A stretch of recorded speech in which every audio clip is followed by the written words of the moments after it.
One of the many things people have asked me over the last couple of weeks was for me to make a movement tutorial. And although I never really wanted to make it, I just decided to finally make it because a lot of people asked me to do so.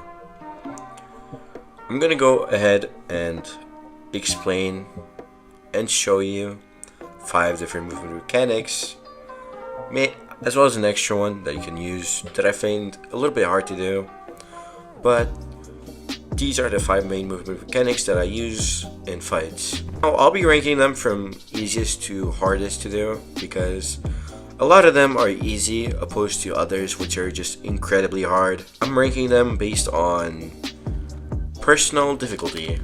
You might find some easier than me and others harder than me.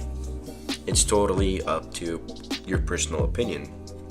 Now, first things first, I just want to let you guys know that most of these movement mechanics are going to be easier with auto sprint on. If you don't know what auto sprint is, here I'll show you. Now, auto sprint is the second option right here. When you have it off, you run like this. Unless your little bar here is really close, which will make you sprint like this. But a lot of people don't have this on because they like to keep this option on. And if you have that option on, by the time you reach the sprint section, you're gonna automatically sprint forward. So what I like to do is keep auto sprint on. Even if your bar isn't that close, for example, I'll show you right here. If your auto sprint bar is all the way up there, you're still gonna sprint with just a little bit of it activated. And that's because of the auto sprint. Now, the first movement mechanic is the basic slide jump movement.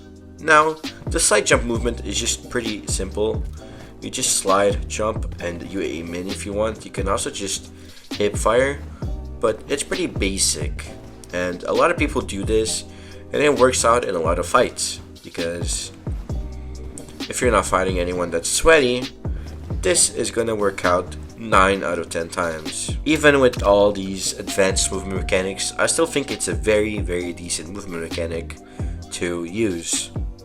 Here's what it looks like in the enemy's POV.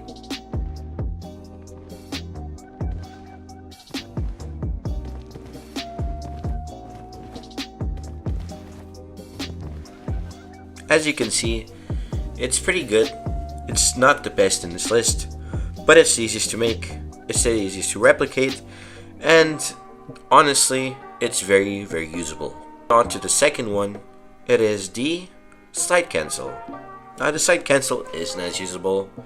It only involves close range fights, not really long range or mid range anything, only close range, because if you try to slide cancel far away from the target, it's not going to do much. But if you're very close to the target, it's going to do a whole lot.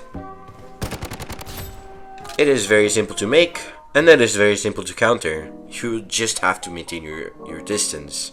If someone's doing this to you, all you need to do is look back and slide away. It is that simple. Here's what it looks like in the enemy's POV.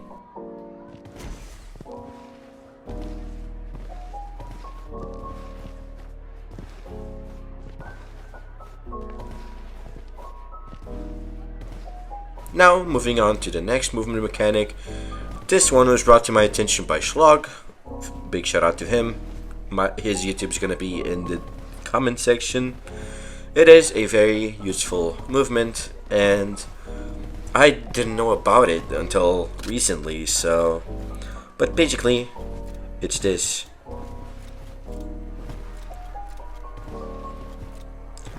Now, I don't know what to call it. I don't know the name of it, but it is a very usable mechanic because it allows you to always be scoped in when sliding and jumping. It is very simple. All you need to do really is run to one side or the other, crouch, and ADS right away. And once you want to jump, you just take the ADS off. It'll make you stop, and then you jump and you ADS again. So, like this.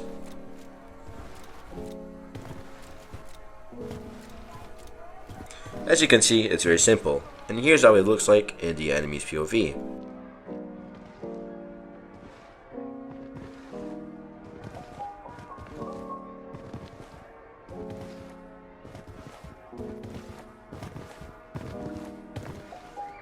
Moving on to the next movement mechanic, it is the is, or the snake movement as a lot of Europeans call it.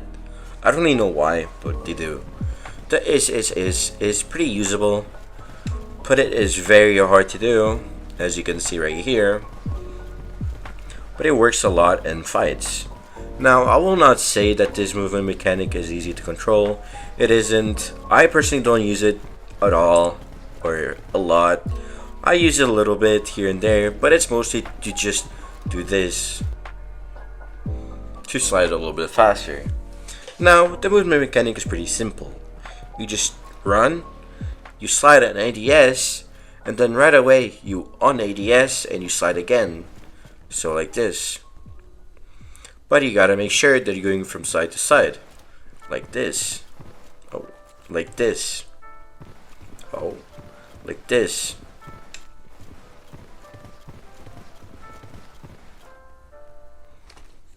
It's very simple. Here's the movement seen from an enemy's perspective.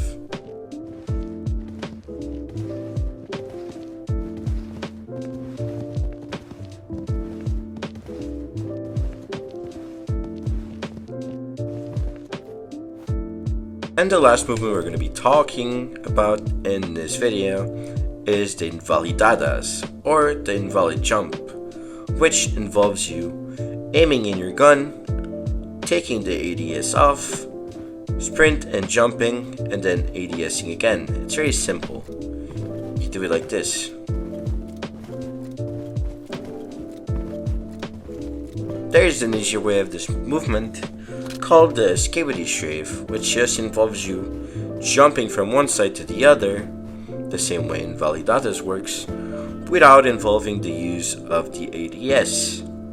The ADS is what differentiates the two of them, although with ADSing it is much more powered because you can do long range beams, opposed to the escapity strafe where you can only do really close range.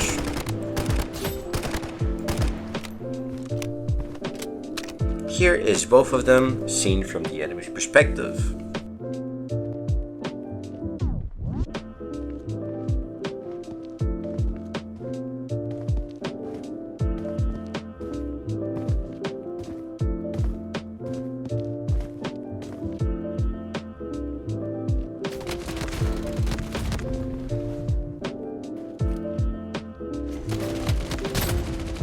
Now, if you ask me, the invalid strafe is pretty easy to do once you get the escapity strafe down, because all you need to do is ADS when you jump.